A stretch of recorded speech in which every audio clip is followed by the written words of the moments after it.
So the next step is adding some more detail to this form, and for that I take my vertices and do a little better distribution of them so it follows the form a little bit better. Okay, but I keep this one here in the middle straight. I don't take some of vertices here.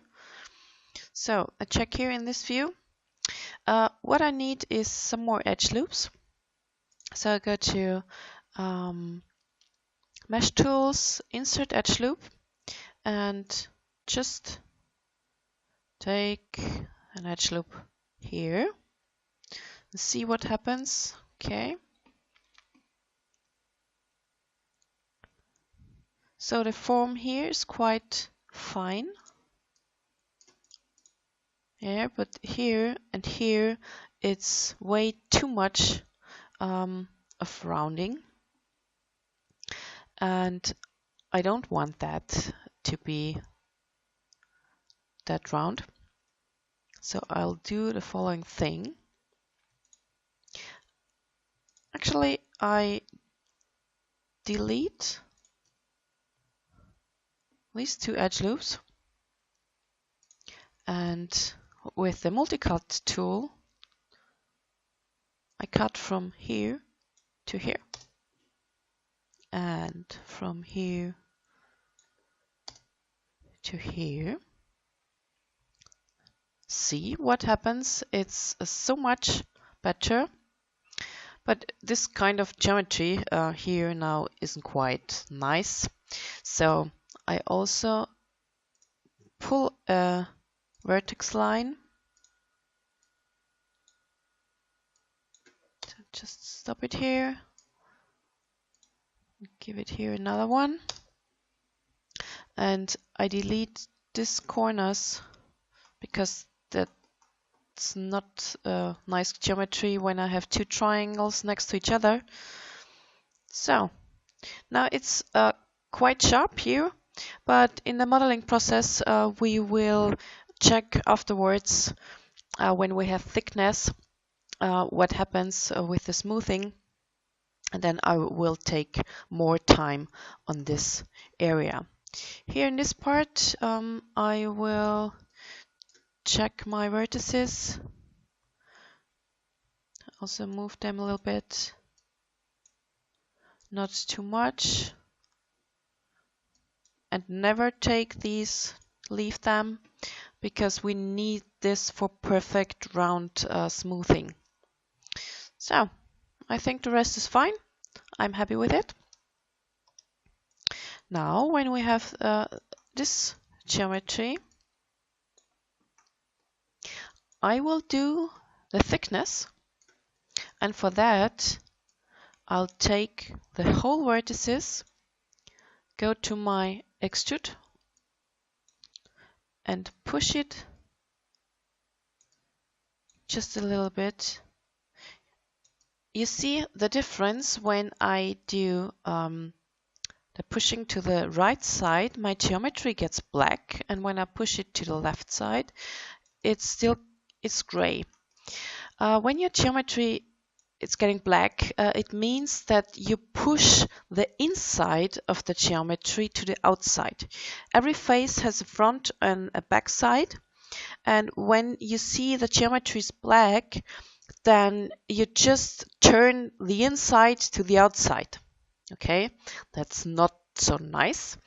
You can do here in this just the pushing to the other side, or if it happens sometimes maybe to you that you pushed it in the wrong direction and you want it there, you can change the direction of your geometry. For example, I leave it in that way. When something is getting black, then try to go to normals, reverse. This normals, every face has a normal, this is the side or the direction of the geometry, and when I reverse that, I turn it around. So see what happens? Now it's gray again. and I push the outside to the inside again. This might be a little bit confusing, but if it happens to you anytime again, you know, go to normals, reverse. So let me check the geometry.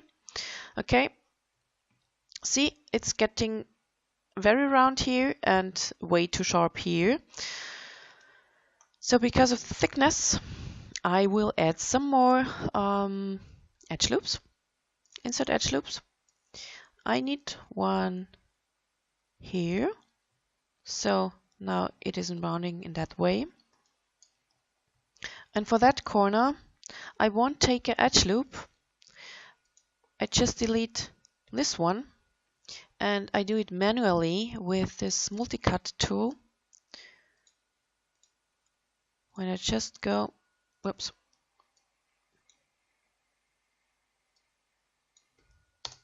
this way. And I also do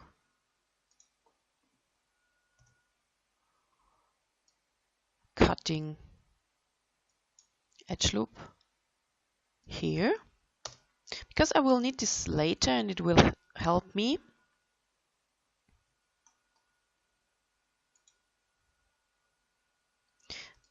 And here I push these two vertices together when I take my merge vertex tool and I push it here to that corner, so my geometry is getting more nice.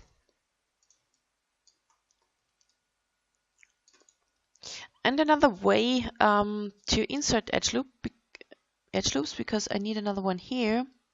You can, of course, you know now the multi-cut tool, you know the insert edge loop tool, but another very nice tool is the cut faces tool, because with this tool I can force edge loops, because edge loops sometimes don't work, and with the cut faces tool I force this. When I go inside this tool and I click somewhere and I keep my mouse button held and turn around, there's a kind of knife on the screen. And when I release my mouse button here, for example, in this direction, okay, now I got an edge loop on the whole side of the geometry. So check my form again. It's not too bad. Actually, here in this area, I switch my X-ray on. Here it is too sharp, so I just take my vertices and I do a little bit of rounding, for example, like this.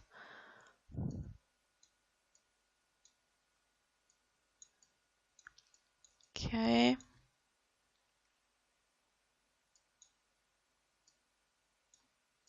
Actually, I need here some more edge loops, but here I'm quite happy with that.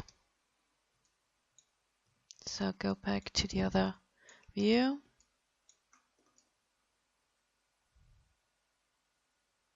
So,